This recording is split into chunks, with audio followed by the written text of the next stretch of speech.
네, 경제 현안을 보다 쉽게 풀어보는 경제 읽기 시간입니다. 오늘도 다양한 경제 이슈들 김대호 경제학 박사와 살펴봅니다. 안녕하십니까? 안녕하십니까? 반갑습니다.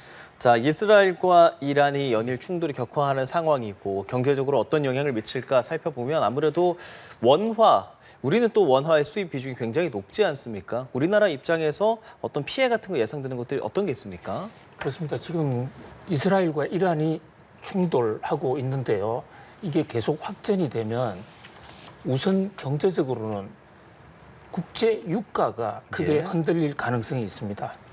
국제 유가가 올랐을 때 국가별 피해도를 점검을 해보면요. 원유의 수입 의존도가 가장 높은 나라가 타격을 더 많이 받을 수밖에 없지 않습니까? 예. 우리나라에서 지금 원유가 생산되고 있지 않기 때문에 100% 해외 의존을 하고 있고 더더군다나 중동산 원유가 전체 도입 원유의 70%가 훌쩍 넘어갑니다. 그래서 현지에 불안감이 생겼을 때 우리가 수출 주도형 경제고 또 원유 의존형이 가장 높기 때문에 어떤 나라보다도 타격이 가장 클 수가 있다. 그런데 뭐 현재까지 아직까지 이 이란이나 이스라엘 상황이 전면전 상황이나 서로 완전히 그 막가파식 어떤 경쟁으로까지는 충돌로 이어지지는 않고 있기 때문에 그나마 좀 다행이긴 한데요. 그러나 우리가 여기서 결코 시선을 놓을 수가 없는 언제 어떤 사건이 벌어질지 알 수 없거든요. 이스라엘이 이란을 타격한 것도 이번이 처음은 아닌데 그러나 종래에는 산업시설만 타격했는데 이번에는 핵시설까지 타격을 했고 그렇죠. 또 이란은 이스라엘에 대해서 지금까지 벌써 5차례나 공격을 했고 그중에서 이스라엘 민간인에 대한 공격을 해서 지금 이스라엘은 나름대로 또 부글부글 끓고 있는 상황이거든요. 이게 어떻게 확전이 될지 한치 앞을 알 수 없는 매우 아주 엄중한 순간이다 이렇게 볼 수 있겠습니다. 지금 이런 전면전의 상황이 계속 유지가 된다면 유가가 130달러까지 치솟을 수 있다고 하고요. 게다가 최악의 시나리오라고 한다면 이란의 호르무즈 해협 봉쇄 가능성인데요. 어떻게 보십니까? 그렇습니다. 현재 국제 유가가 이번 이스라엘 이란 사태 전에 60달러 중반을 오르내리고 있었는데요. 네. 지금 말씀하신 대로 130달러까지 간다. 이런 얘기는 100%가 앞으로 더 오른다는 얘기거든요. 네. 2배로 치솟을 수가 있다. 이런 얘기입니다. 실제로 트럼프 대통령이 출범한 이후에 관세 폭탄에 따른 미국의 물가가 높기 때문에 미국이 앞장서서 비축유도 내놓고 해서 국제 유가를 인위적으로 상당히 힘들게 떨어뜨려 온 측면이 있습니다. 사우디 등을 향해서도 좀 정산하라 압력도 넣고요. 그런데 이게 한꺼번에 풀리게 되면 국제 유가가 휘청할 수가 있는데 두 가지 초점입니다. 하나는 국제 유가가 오르는 거. 여기에 따라서 생산 코스트가 올라가고 기업의 생산성이 떨어지고 네. 또 국내 물가가 오르는 이게 하나 문제고요. 또 두 번째는 아예 원유를 제때 공급을 하지 못하게 되면 공장이 스톱할 수가 있거든요. 이게 사실 최악의 시나리오인데 지금 잘 지적해 주신 대로 호르무즈 해협을 만약에 봉쇄한다면 이 호르무즈가 원유 수송로의 아주 그 길목에 딱 위치하고 있거든요. 우리가 페르시아만에 있는 원유를 대부분 수입을 하고 있는데 그게 호르무즈 해협에 아주 마치 그 병목 그 지역을 나오는데 그 지역이 약 한 이란과 오만의 지역이 31km 정도로 좁아집니다. 그런데 이 31km 중에서도 수심이 낮기 때문에 큰 배가 다닐 수 있는 길은 9km 정도밖에 안 돼요. 여기를 봉쇄하기는 사실 물리적으로는 굉장히 쉽죠. 이걸 봉쇄하면 그날로 석유 유통이 끊어질 수 있다. 이런 면에서 상당히 비상인데 다만 여태까지 이란이 호르무즈 해협을 봉쇄한 적은 단 한 번도 없습니다.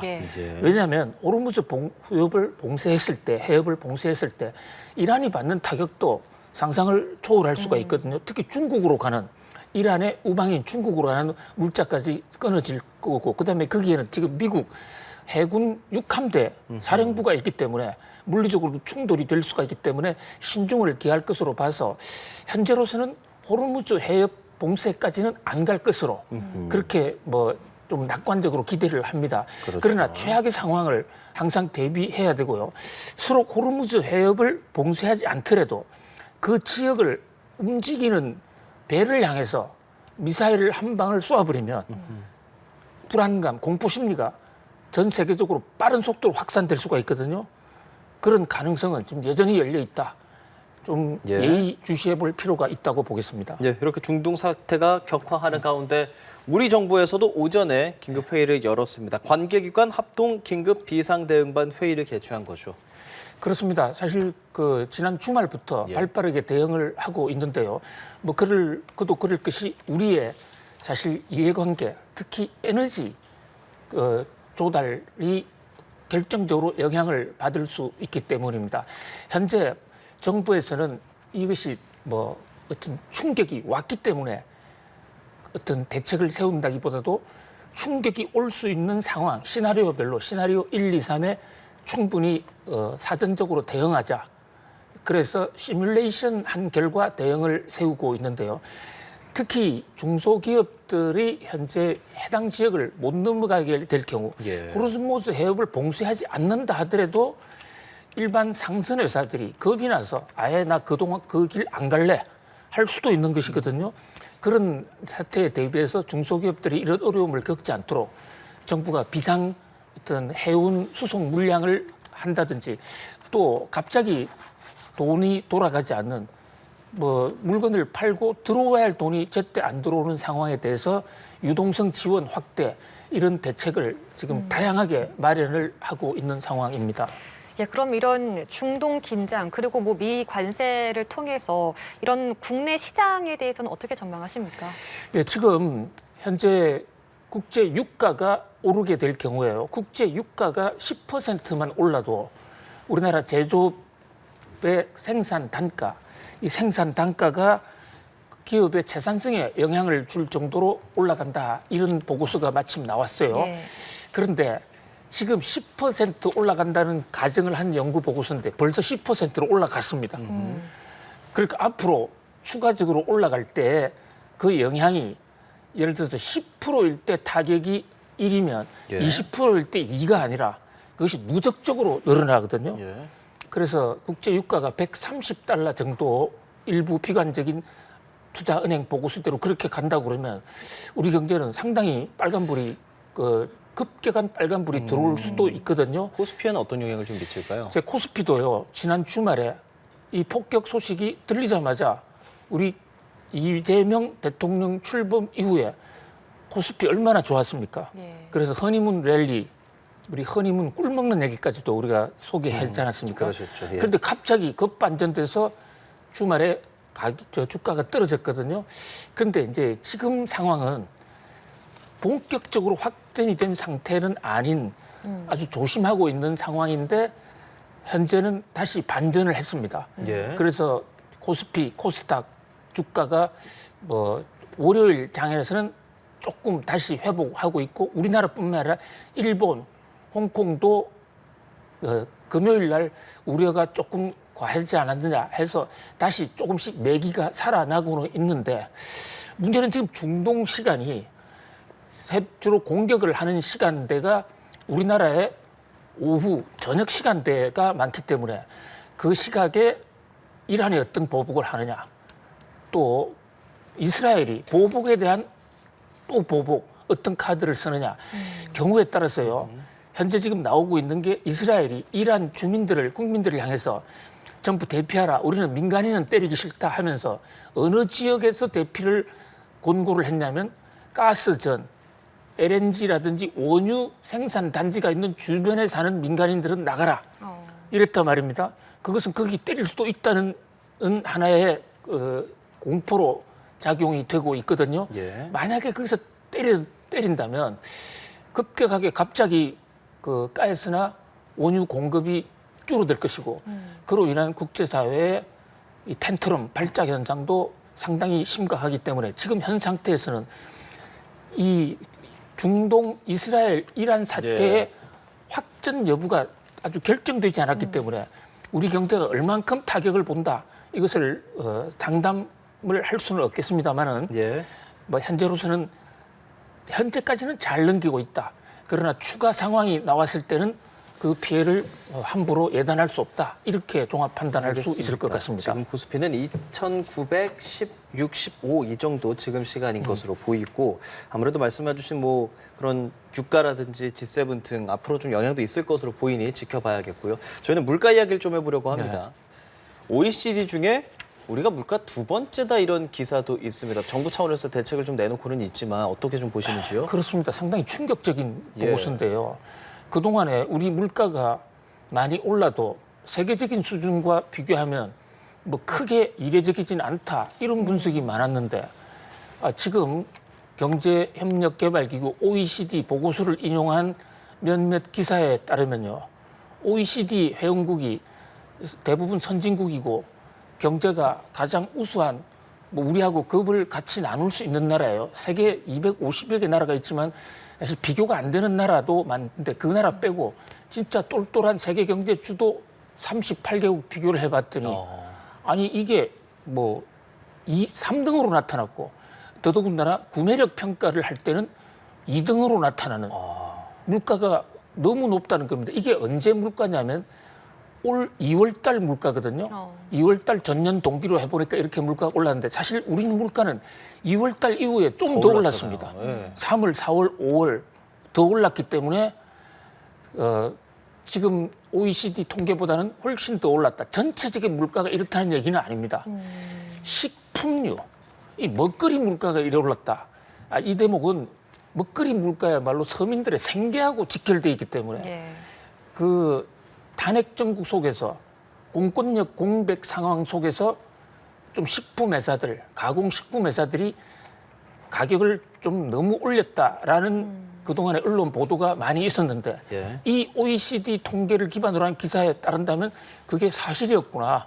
실제로 우리나라가 다른 나라보다 더 올렸구나. 물론 우리나라가 그동안에 조류 인플루엔자 AI가 관련된 브라질 등으로부터의 수입 물가가 올란 그런 측면도 있지만 전체적으로 우리 지금 식품 물가, 이 가공 식품 물가에 대해서는 좀 손을 볼 필요가 있지 않나. 국제적으로 비교해봐도 너무 올랐다라고 평가할 수 있겠습니다. 예, 그러니까 박사님 말씀처럼 뭐 계란, 가공식품 등 먹거리 물가가 크게 올랐기 때문에 소비자들이 더 체감할 수 있는 부분이다 그런 것 같은데 그래서 번 부처가 곧 물가 대책을 발표한다고 하는데 이 대책에는 어떤 내용들이 좀 포함되어 있을까요? 그렇습니다. 이재명 대통령도 사실 그 청와대 참모들과의 지금은 대통령실이죠. 대통령실 참모들과의 그 회의에서 라면이 한 개 개당 2,000원이 넘었다는 얘기가 사실이냐 그랬죠. 이렇게 물은 적이 있거든요. 그런데 실제로 2,000원 이상 훌쩍 뛴 물가들이 라면이 있습니다. 그리고 그것은 어디까지나 낱개로 파는 것이고 가게에 가서 라면 한 그릇 끓여 먹고 거기다 김밥 한 줄 하면 10,000원이 훌쩍 넘어가는 그런 상황이거든요. 그런데 이 먹거리 물가가 올라가면요. 자영업자들이 타격을 받습니다. 네. 앞서서도 이제 물가가 오르고 범부처 차원의 대책이 필요하다는 얘기까지 해주셨어요. 다만 자영업자의 어려움도 얘기해 주셨는데 그래서일까요? 기업이라든지 개인들 지금 은행에서 빌린 돈도 못 갚고 있고 이런 수치들도 상당히 높아지는 이 연체율 어느 정도로 심각합니까? 그렇습니다. 은행 돈을 못 갚은 것을 흔히 연체라고 하는데요. 이것은 기업하는 사람들은 너무나 잘 아시겠지만 사실 그 기업 도산의 중요한 빨간불이다 이렇게 볼 수가 있습니다. 세상에서요 가장 무서운 돈이 세금이고요. 세금은 죽어도 막 따라와요. 자녀들한테 승계가 돼요. 그리고 은행 대출도 회사가 파업을 해도 또는 회사가 문을 닫아도 따라오는 그러니까 기업들이 또는 자영업자들이 대출금을 제때 못 갚아서 연체가 된다는 것은 그만큼 지금 상황이 어렵다 이렇게 볼 수가 있는데 이게 코로나 때부터 좀 뿌리가 있는 얘기입니다. 코로나 때 워낙 어려우니까 좀 대출 상환 유예를 해줬습니다. 상환 유예를 해줬는데 코로나 직후에 금리가 폭등을 했습니다. 그러니까 대출금 갚지를 않은 상태에서 금리가 올라가니까 이자 부담이 더 커졌습니다. 거기다가 경기가 나빠졌고 또 이 계엄령 사태나 탄핵 정국으로 약 6개월 내지 7개월 공권력 부재 속에서 내수 경비가 급격하게 줄어서 소비가 안 됐습니다.